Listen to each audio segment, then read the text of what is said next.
Salah Mahoubi? Non, le problème est simple. D'abord, il faut se poser la question suivante, et M. Akash l'a effleuré, c'est que ces partis n'ont pas de programme. C'est ça. On ne connaît pas quelle va être l'attitude de ces partis vis-à-vis de la Constitution qu'on va leur proposer. Et comment voulez-vous que les Algériens puissent avoir une idée claire, sachant qu'ils vont élire des députés, mais qui ne savent pas exactement pour quel type de Constitution ils vont voter. Non, c'est une véritable inconnue. À mon avis, là aussi, c'est pour ça que tout à l'heure je disais, on reproduit les mêmes méthodes, les mêmes réflexes. C'est que s'il y a un manque de démocratie et de transparence, on ne peut pas mobiliser les gens. C'est clair et net. On a beau leur dire, ces élections législatives constituent un enjeu, les gens ne comprennent pas. Ne comprennent pas concrètement ce que cela veut dire. Parce que pour eux, le concret, c'est l'absence de ce cadre transparent de démocratie. Et la preuve, c'est qu'on a changé, je crois, 4 ou 5 fois la Constitution depuis l'indépendance. En 5 ans, ce n'est pas normal. Il y a une instabilité institutionnelle qui débouche sur l'instabilité politique. La preuve, c'est que on pense que la démocratie, c'est de permettre de donner l'agrément à n'importe qui pour créer n'importe quoi. Et on a un foisonnement de petits partis qui demain, qu'est-ce qu'ils vont représenter sur la scène? Quel est leur poids? C'est un problème. D'accord. Vous voulez rajouter quelque chose rapidement pour donner la parole à Rachid Akash? Sur ce point, simplement, comme j'ai eu déjà à m'exprimer dans cette émission là-dessus, moi je crois que le problème n'est pas dans la multiplication de partis. Au contraire, justement, pour moi, c'est un bon signe de santé de la population, je dis bien, ou du peuple, entendons-nous. Le fait qu'il y ait beaucoup de partis? Oui, c'est une bonne santé. Et qu'il y ait beaucoup d'associations, c'est une bonne santé. Ça veut dire que le peuple lui-même n'est pas satisfait de sa classe politique. Tout à fait. Celle qui a émergé en 62 et qui dirige le pays depuis. D'accord? Le régime politique au sens régime, c'est-à-dire les hommes au pouvoir. Et qu'en fait, nous avons des partis qui émergent et qui ont, moi je suis convaincu que c'est des partis qui ont de bonnes idées, probablement. Probablement. Pourquoi? Parce que, en fait, si on leur donnait la possibilité de s'exprimer, ils risquent de nous étonner, de nous surprendre. Parce que c'est des gens qui sont des militants d'action à la base, qui peut-être ont fait même de la clandestinité, d'accord? Et qui ont réfléchi à chacun des points importants de la nation pour pouvoir présenter des programmes et des idées nouvelles et novatrices. Et il n'y a qu'à voir, par exemple, qu'au niveau des écrits et des publications. Si, nous avons notre ami Salah Mahoubi, il publie, il a des idées, et pourquoi pas il ne crée pas de parti. En fait, il est devant nous, on peut lui poser la question. Je veux dire, ceux qui l'ont fait ne sont pas des gens bêtes, et c'est pas, il faut qu'on arrête d'assimiler ça à des ambitions simplement personnelles. Il y a des franges entières de la population qui aiment ce pays, qui veulent que ce pays avance, et qui ne se reconnaissent dans nulle part avec les gens au pouvoir. Donc on revient à parler une nouvelle fois de cette crise de confiance. Ce qui explique pourquoi nous avons des listes indépendantes en surnombre. C'est-à-dire que c'est des gens qui ne sont pas contents et qui pensent qu'eux, ils peuvent présenter une alternative. Et j'en appelle, je ne suis pas en train de faire une campagne électorale, je suis pas Sinon, candidat. je vous aurais jamais invité, voilà. Vous pouvez être sûr. Donc, alors, je peux dire une chose, c'est-à-dire qu'il ne faut pas mépriser ces gens-là. Il ne faut pas les prendre pour des fous. Ça n'est pas uniquement une ambition politique personnelle. Ça peut être. C'est l'alternative, c'est le changement, c'est la rupture. Ça peut être une ambition politique au sens, comme le définissait Akash, c'est-à-dire l'art du possible et l'art de gérer la cité. Et c'est ça dont on a besoin. Ceux-là qui sont au pouvoir n'ont pas géré l'art du possible ni l'art de la cité. Et nous sommes, il faut le dire, la société algérienne, je ne parle pas au niveau peut-être de la finance, Mais la société algérienne est en faillite parce que moralement, elle n'est pas stable. Alors, moralement, si j'ai bien compris, titube. vous êtes en train de faire un appel aux Algériens afin qu'ils donnent une chance, du moins, au nouveau parti. Parce qu'on ne connaît pas vraiment leur de les fond. prendre au sérieux. Au moins de les prendre au sérieux un instant. Et que la multiplicité n'est pas un problème. Parce que le jour où les partis vont comprendre qu'il faut s'associer, ça viendra tout seul. Et nous avons, en fait, nous sommes liés à un pays politiquement, historiquement, etc. Et nous voyons ce que fait Mélenchon en France. Qui aurait cru que Mélenchon deviendrait un troisième candidat potentiel? Enfin, c'est les sondages. Hein? C'est les sondages. C'est pas les sondages, c'est qu'en fait, c'est d'abord les meetings qui mobilisent, parce qu'ils parlent le discours du peuple. Et c'est ça qui fait qu'en somme, on risque aussi d'avoir des discours comme cela. Et j'espère que la campagne sera plus animée que ce qu'on a vu jusqu'à maintenant. Rachid Akash. Alors, c'est vrai que Mélenchon, si vous voulez, utilise le discours du peuple. Mais c'est un discours du peuple qui est bien, comment dirais-je, qui est bien repris, c'est-à-dire qu'il est bien réfléchi. Tout à fait. Vous savez, je vais vous dire, nous, notre problème, il est le suivant.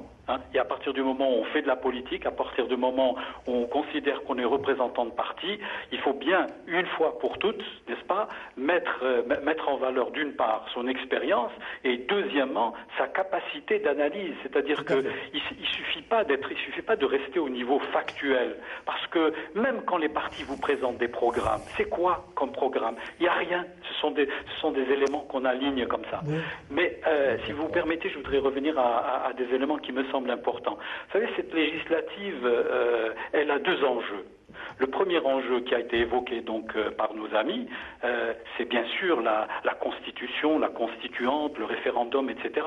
Mais l'autre enjeu, n'est-ce pas, c'est ce que les députés vont pouvoir apporter, c'est-à-dire quel va être le rôle exactement des partis en termes, j'allais dire, en termes d'institutions, en termes d'économie, etc.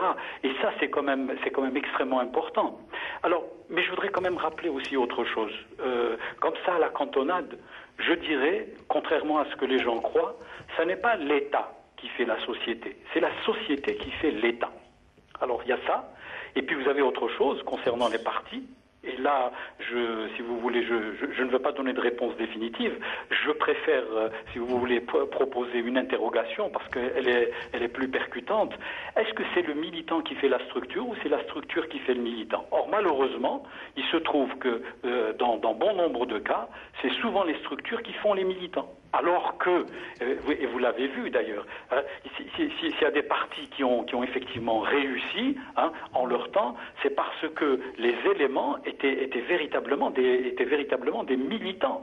Et c'est à ce titre, si vous voulez, qu'un parti avance. Puis enfin, je terminerai en disant que ne s'improvise pas membre de parti qui veut. Ne s'improvise pas député ou futur responsable qui veut.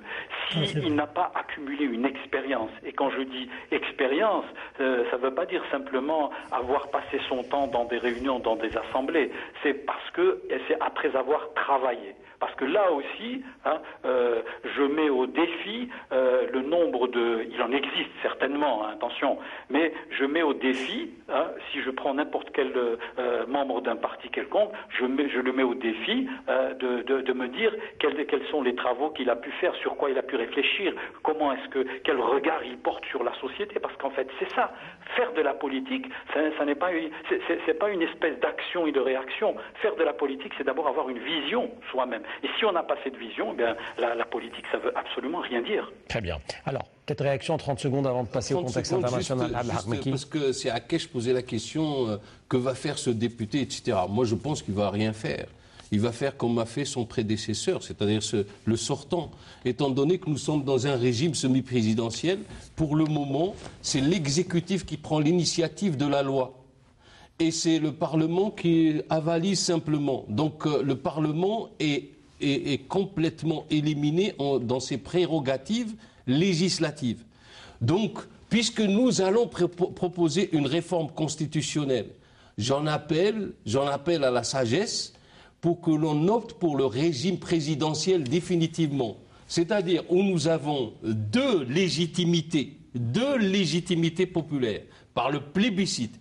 La légitimité du président de la République comme aux États-Unis et la légitimité du Parlement, que ni l'un ni l'autre ne peut dissoudre l'autre ou éliminer l'autre. Équilibre des pouvoirs. Pour que l'on trouve des équilibres constamment et fonctionner en fonction de l'intérêt de la nation. Et quand l'intérêt de la nation prime, il n'y a pas d'opposition, il y a la nation qui compte. Alors le contexte international, il reste 20 minutes, on va évoquer ce contexte international. On a vécu l'année dernière, en 2011, des événements qui ont marqué le monde arabe, ce que certains appellent le printemps arabe.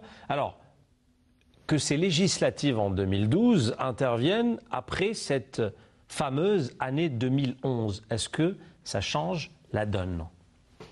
Salah Mohoubi? Normalement, ça devrait changer la donne. Ça devrait donner à réfléchir. Parce que ça veut dire que l'Algérie se trouve dans une zone de très forte turbulence et elle n'est pas à l'abri. Elle n'est pas à l'abri. Il y a des menaces sérieuses. La preuve, tous les jours, il y a des événements qui se produisent à nos frontières.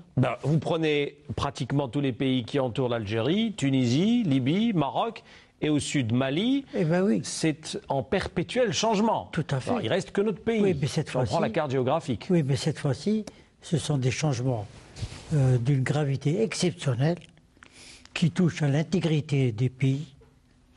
Le Mali pratiquement coupé en deux. La Libye subit de fortes tensions internes. Une partition. Hein. Pour une partition. Le Soudan, on sait ce qu'il advient.